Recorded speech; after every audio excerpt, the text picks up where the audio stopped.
जय श्री कृष्णा। राधे राधे। जय हो सूर्य नारायण भगवान की जय।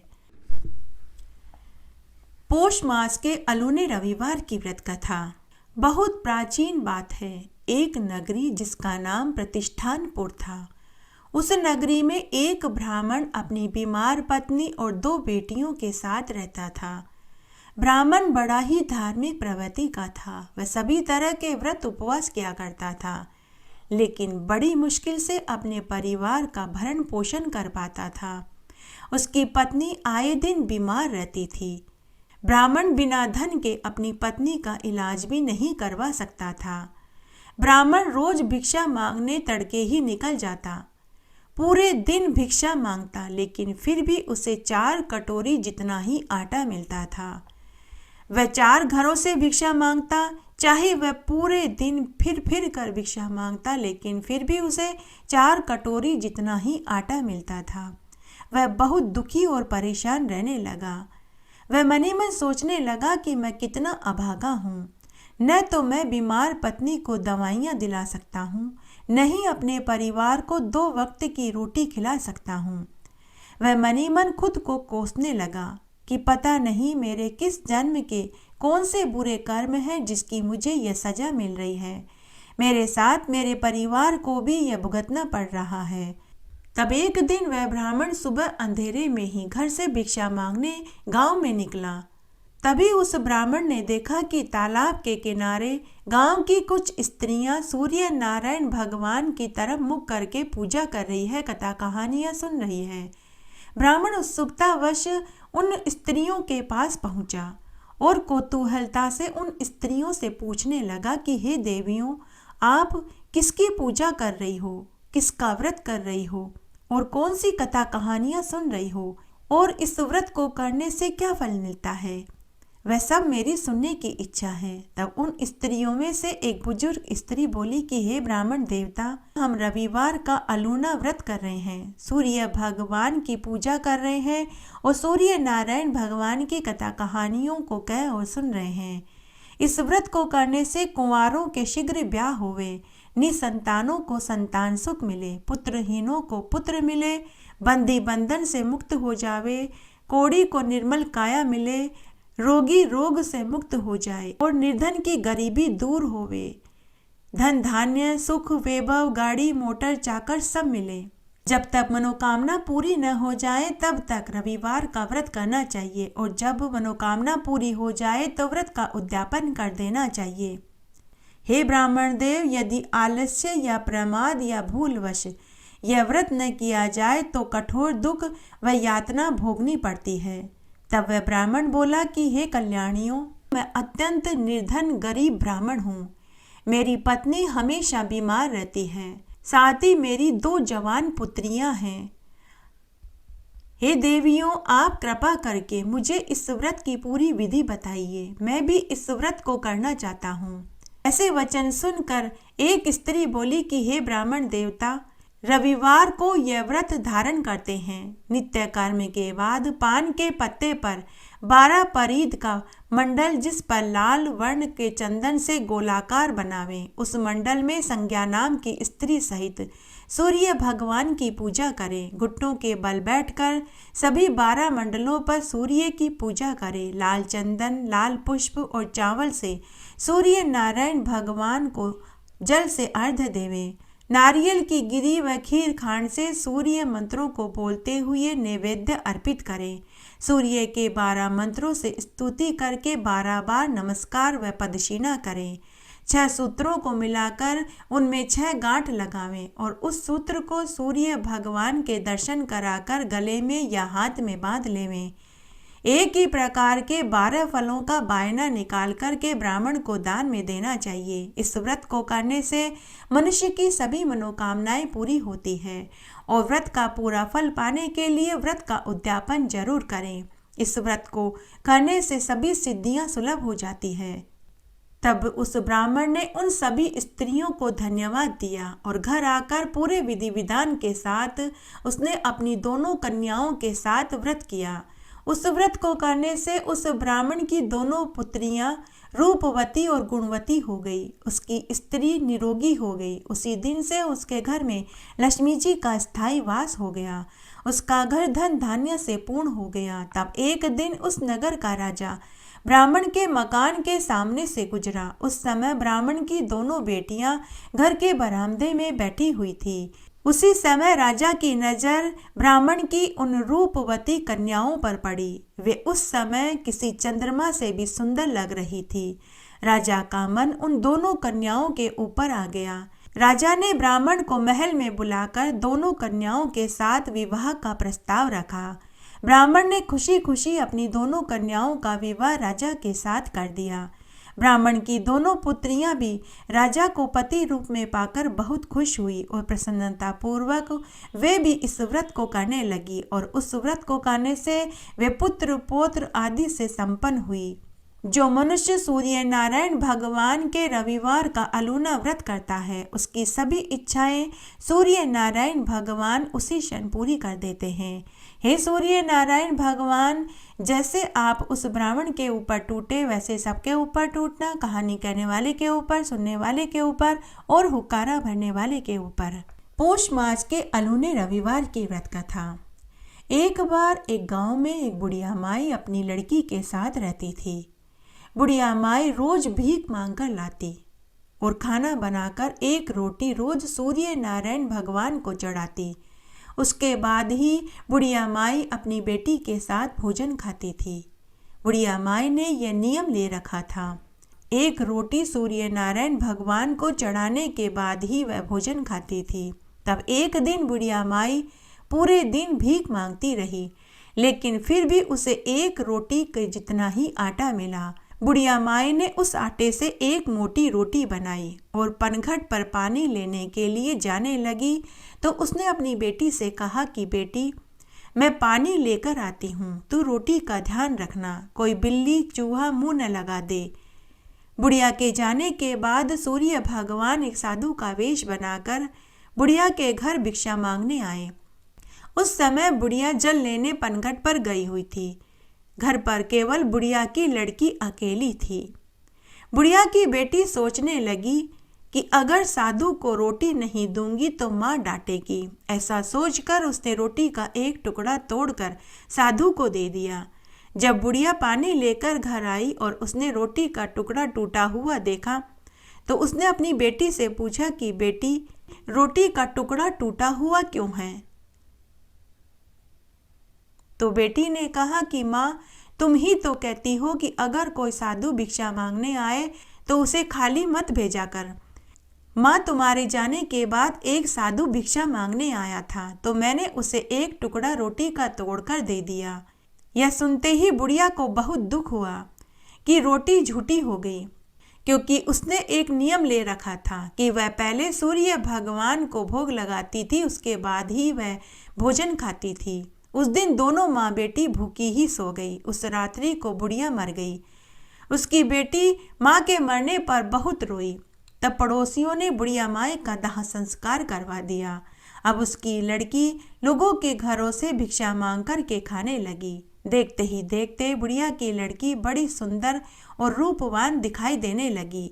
एक दिन राजा का लड़का बुढ़िया की झोपड़ी के सामने से गुजरा तो वह बुढ़िया की लड़की की सुंदरता पर मोहित हो गया। महल में आकर वह खटवा की पाटी लेकर सो गया और उसने जिद पकड़ ली कि मैं विवाह करूंगा तो उसी बुढ़िया की लड़की से करूंगा।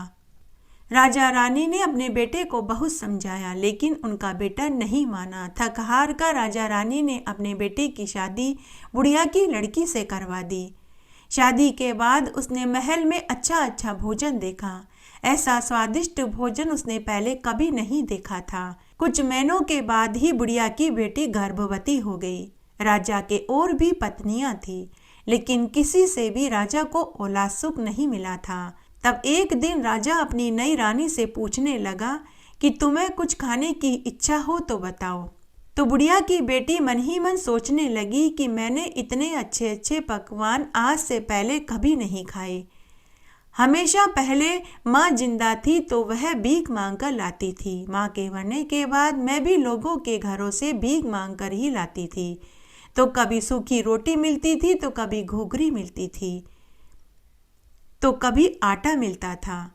मैं राजा से क्या कहूँ, मुझे तो इन चीज़ों के नाम भी नहीं मालूम। तब बुढ़िया की बेटी राजा से कुछ नहीं बोली। दूसरे दिन राजा ने फिर पूछा कि रानी, तुम्हें क्या खाने का मन करता है? लेकिन उसे चीज़ों के नाम ही नहीं मालूम थी तो वह राजा से क्या कहती। तो बुढ़िया की बेटी राजा से कुछ नहीं बोली। वह सिर्फ इतना बोली कि मुझे कुछ खाने की इच्छा नहीं है।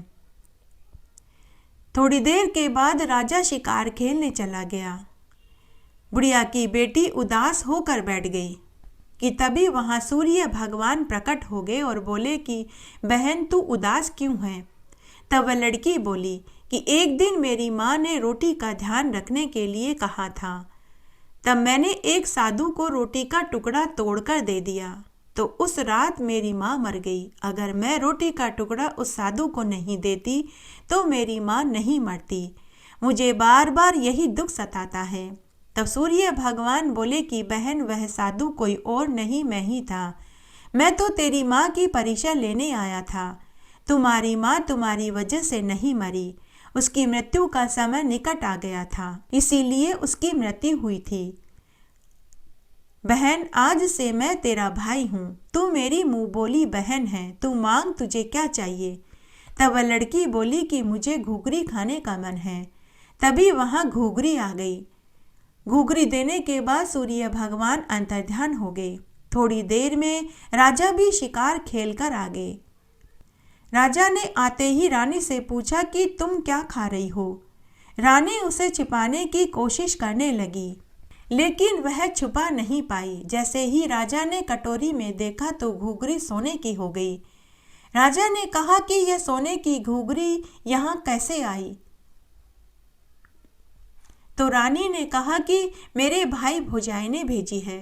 राजा ने कहा कि तेरे भाई भौजाई तो बहुत पैसे वाले लगते हैं, जो तुझे सोने की घुघरी देकर के गए। इस तरह समय बीतने लगा। 9वें महीने में रानी को सुंदर पुत्र पैदा हुआ। जब लड़का 10 साल का हुआ तो एक दिन राजा ने अपने बेटे से कहा कि बेटा, तुम्हारे मामा मामी बहुत पैसे वाले हैं, लेकिन तुम्हारी माँ कभी वहाँ नहीं जाती। तब एक दिन राजा और राजा के लड़के ने जिद करी कि हम भी मामा मामी से मिलने जाएंगे। तब उसी रात्रि को रानी सूर्य नारायण भगवान को याद करके सो गई। अर्धरात्रि में सूर्य नारायण भगवान रानी के स्वप्न में आए और उदासी का कारण पूछने लगे। तब स्वप्न में ही बुढ़िया की बेटी सूर्य नारायण भगवान से बोली कि हे भाई, मेरा पति और मेरा लड़का आपसे मिलना चाहता है। हे भाई, अब मैं क्या करूं? तब सूर्य भगवान ने कहा कि तुम मेरे घर 1.25 प्रहर के लिए आ सकती हो। 1.25 प्रहर के बाद तुम्हें वहां से वापस आना पड़ेगा। अगर ऐसा नहीं किया तो तुम्हारी और मेरी इज्जत दोनों खतरे में पड़ जाएगी। तब बुढ़िया की बेटी सूर्य भगवान से बोली कि हे भाई, मैं कहाँ आऊँ? तब सूर्य भगवान ने कहा कि जिस दिशा में मैं उगता हूँ तुम सीधे सीधे उसी दिशा में वन में चली आना। जब तुम घने वन में आओगी तो तुम्हें मेरी नगरी दिखाई देगी।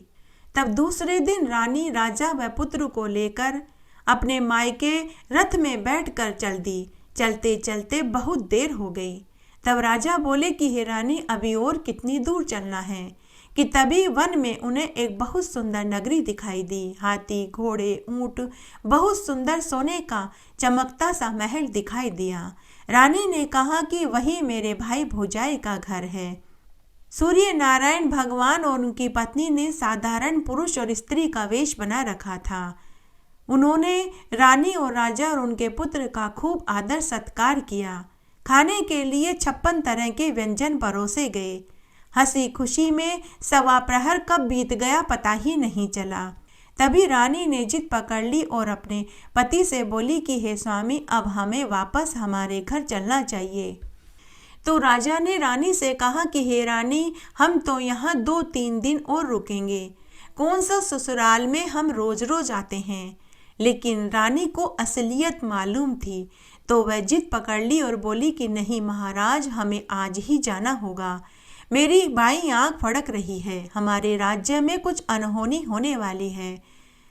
तब राजा कुछ नहीं बोल पाए। तब सूर्य भगवान ने उन्हें खूब धन दौलत, ऊंट, हाथी, घोड़े, रथ उपहार में दिए। जब वे आधे रास्ते में आ गए तो राजा को याद आया कि उसके सोने की चटिया तो वहीं रह गई। राजा ने रानी से कहा कि हे रानी, मेरी सोने की चटिया तो तुम्हारे भाई के घर में ही रह गई है। चलो वापस चलकर सोने की चटिया लेकर आते हैं। रानी ने राजा से कहा कि हे स्वामी, मेरे भाई भुजाई ने हमें इतना धन उपहार में दिया है, हम दूसरी चटिया खरीद लेंगे। लेकिन राजा नहीं माने। तब रानी ने कहा कि हे महाराज, आपको जाना है तो आप अकेले जाइए, मैं रथ, सामान और पुत्र को लेकर महल में जा रही हूँ। तब राजा एक सिपाही को लेकर वापस उसी जगह गए, लेकिन अब वहाँ कुछ नहीं था। दूर तक खाली मैदान था, धूल ही धूल उड़ रही थी। तभी अचानक से बिजली चमकी। वहाँ एक पीपल के वृक्ष के ऊपर राजा की सोने की चटिया लटक रही थी। राजा ने झट से चटिया उठाई और वहां से वापस सीधे महल में आए और आते ही रानी से पूछने लगे कि हे रानी, तुम सच सच बताओ, तुम कौन हो? तुम कोई जादूगरनी हो या कोई टोने टोटके जानती हो? जहाँ थोड़ी देर पहले तुम्हारे भाई भुजाई का महल नुमा आलीशान मकान था, वहाँ अब जंगल ही जंगल है, दूर तक धूल उड़ रही है। रानी ने राजा को पूरी सच्चाई बताई कि तभी वहाँ सूर्य भगवान प्रकट हो गए। राजा ने सूर्य भगवान से माफी मांगी। सूर्य भगवान ने कहा कि हे राजन, अगर कोई रविवार का अलूना व्रत करता है, रोज मेरे नाम से एक रोटी निकालने का नियम लेता है, तो उसे नियम को तोड़ना नहीं चाहिए और व्रत अलूना करना चाहिए। हे राजन, इसकी माँ मेरी परम भक्त थी। मरते समय तक उसने इस नियम को कायम रखा। उस नाते यह मेरी मुँह बोली बहन हुई और इसकी रक्षा करने का वचन मैंने इसे दिया था। ऐसा कहकर सूर्य भगवान अंतर्ध्यान हो गए। उसके बाद राजा भी सूर्य भगवान के परम भक्त हो गए और वे भी अलूने रविवार का व्रत करने लगे। हे सूर्य नारायण भगवान, जैसा सुख आपने बुढ़िया की बेटी को दिया, वैसा सबको देना। कहानी कहने वाले को, सुनने वाले को और हुक्कारा भरने वाले को। सूर्य नारायण भगवान की कथा। सूर्य नारायण भगवान सबको बराबर प्रकाश देते हैं। वो किसी से कोई भेदभाव नहीं करते, चाहे अमीर हो, गरीब हो, मनुष्य हो, जानवर हो, पेड़ पौधे हो, पहाड़, नदियां हो, पानी के जानवर हो, तैरने वाले जानवर हो, सभी के ऊपर वे बराबर प्रकाश देते हैं। वे रोज सुबह जल्दी उठकर सभी को प्रकाश देते हैं और शाम होने पर ही वे घर जाते हैं। तब एक बार की बात है, सूर्य नारायण भगवान ने देखा कि उनकी पत्नी दिन पर दिन कमजोर होती जा रही थी, उनकी हड्डियां ही निकल गई थी। तब एक दिन सूर्य नारायण भगवान ने अपनी पत्नी से पूछा कि हे राणा दे, तुम कुछ दिनों से कमजोर होती जा रही हो, तुम्हें किस बात का दुख है? लेकिन राणा दे ने अपने पति को कुछ नहीं बताया। एक दिन सूर्य नारायण भगवान ने एक गुजरी का वेश बनाया और राणा दे के पास दही बेचने के लिए आई। तब गुजरी के वेश में सूर्य नारायण भगवान ने राणा दे से पूछा कि बहन, तुम आजकल बहुत कमजोर हो गई हो, क्या तुम्हें कोई चिंता है? क्या तुम्हें तुम्हारी सास अच्छा भोजन खाने को नहीं देती? तब सूर्य भगवान की पत्नी राणा दे गुजरी से बोली कि क्या बताऊं बहन, मेरी सास 2 पेट की हांडी पर भोजन बनाती है, एक में खीर और दूसरी में खाटी राबड़ी बनाती है। मेरी सास खुद व सूर्य भगवान को तो खीर खांड का भोजन परोसती है और मुझे रोज खाटी राबड़ी खाने को देती है। रोज रोज खाटी राबड़ी खाने में अच्छी नहीं लगती, इसीलिए मैं परेशान हूँ, भूखी रहती हूँ तो कमजोर हो गई हूँ। परंतु बहन, तुम यह बात गांव में किसी से मत कहना। गुजरी ने हामी भर दी। गुजरी वेश में सूर्य नारायण भगवान राणादे से बोले कि बहन, सूर्यदेव भगवान सब ठीक कर देंगे। अब गुजरी वेश में सूर्य नारायण भगवान को सारी बात पता चल चुकी थी। रोज की तरह सूर्यदेव भगवान, उनकी पत्नी और उनकी माँ भोजन खाने बैठे तो उनकी माँ ने खुद व सूर्य भगवान को खीर खांड का भोजन परोसा और राणादे के लिए खाटी राबड़ी परोसी। सूर्य नारायण भगवान ने अपनी माया से अपनी थाली राणादे से बदल ली। उस दिन सूरज भगवान की पत्नी राणादे ने जमकर खीर खांड का भोजन खाया और सोने चली गई। लेकिन सूर्य नारायण भगवान ने 2-4 घास खाए और भोजन छोड़ दिया। तब उनकी माँ ने अपने बेटे से कहा कि बेटा, आज तुमने भोजन क्यों छोड़ दिया? क्या तुम्हारी तबीयत ठीक नहीं है? तब सूर्य नारायण भगवान अपनी माँ से बोले कि माँ, मैं पूरी दुनिया में एक सा प्रकाश डालता हूँ, नियम का पालन करता हूँ, लेकिन मेरे ही घर में 2 पेट की हांडी है जिसमें भोजन बनाया जाता है। एक में खीर खांड का भोजन और एक में खाटी राबड़ी बनती है। माँ, मैं दुनिया को क्या संदेश दूंगा? आज मेरे घर में 2 पेट की हांडी चूल्हे पर चढ़ी है, कल पूरी दुनिया में ऐसा ही हो जाएगा। माँ, मैं पूरी दुनिया को क्या संदेश दूंगा? अपने पुत्र के मुंह से ऐसी बात सुनते ही सूर्य नारायण भगवान की माँ को अपनी गलती का एहसास हो गया, तो उनकी माँ ने अपनी गलती मान ली। तब सूर्य भगवान ने अपनी माँ से पूछा कि माँ, ऐसा कौन सा कुमार है जो 2 पेट की हांडी बनाता है? माँ ने कुमार का नाम बता दिया। सूर्य नारायण भगवान उसी समय रतन कुमार के पास गए और पूछने लगे कि क्या तुम्हारे पास 2 पेट की हांडी है? तो कुमार मन ही मन सोचने लगा कि इनकी माँ तो एक सोने की मोहर देकर मुझसे 2 पेट की हांडी लेकर जाती है। ये तो भगवान है, तो ये तो मुझे जरूर ज्यादा धन देंगे। तो रतन कुमार ने हामी भर दी। सूर्य नारायण भगवान ने रतन कुमार से कहा कि अगर तुमने 2 पेट की हांडी आगे से बनाई तो मैं तुम्हारे पेट के 100 हिस्से कर दूंगा। तो कुमार हाथ जोड़कर भगवान से क्षमा मांगने लगा और बोला कि हे प्रभु, एक पेट को भरना मुश्किल हो रहा है। अगर 100 पेट हो जाएंगे तो जीना मुश्किल हो जाएगा। हे प्रभु, मुझे क्षमा कर दें। आज के बाद मैं कभी भी 2 पेट की हांडी नहीं बनाऊंगा। वो दिन का दिन है और आज का दिन है। तब से अब तक कभी 2 पेट की हांडी नहीं बनती और न ही कभी चूल्हे पर 2 पेट की हांडी चढ़ती है। जय हो सूर्य नारायण भगवान की जय। एक बार की बात है, राणादे का व्रत था। जब सूर्यदेव जल्दी उठकर जाने लगे तो राणादे सूर्य भगवान से बोली कि आज मेरा उपवास है, मैं आपके भोजन करने के बाद ही भोजन खाती हूँ, इसलिए आप कुछ खाकर चले जाइए। अगर आप कुछ खा लेंगे तो मैं अपना व्रत खोल लूँगी। लेकिन सूर्य भगवान बोले कि हे कल्याणी, जैसे तुमने मेरे खाना खाने के बाद भोजन खाने का नियम लिया है, वैसे ही मैंने भी पूरी षष्ठी को भोजन खिलाने के बाद भोजन खाने का प्रण ले रखा है। चींटी को कर्ण और हाथी को मण, पेड़ पौधों, फूल फलों, जीव जानवरों, पक्षी मनुष्यों सभी के भोजन खाने के बाद मैं भोजन खाता हूँ। मैं भी पहले भोजन नहीं खा सकता। ऐसा कहकर सूर्य नारायण भगवान अंतर्ध्यान हो गए। तब राणादे अपने पति सूर्यदेव की परीक्षा लेने की सोचने लगी। सूर्यदेव के जाने के बाद राणादे ने एक उपाय सोचा और उन्होंने माचिस की एक डिबिया में एक चींटी पकड़कर डाल दी और डिबिया बंद कर दी। उसके बाद राणादे अपने काम में लग गई।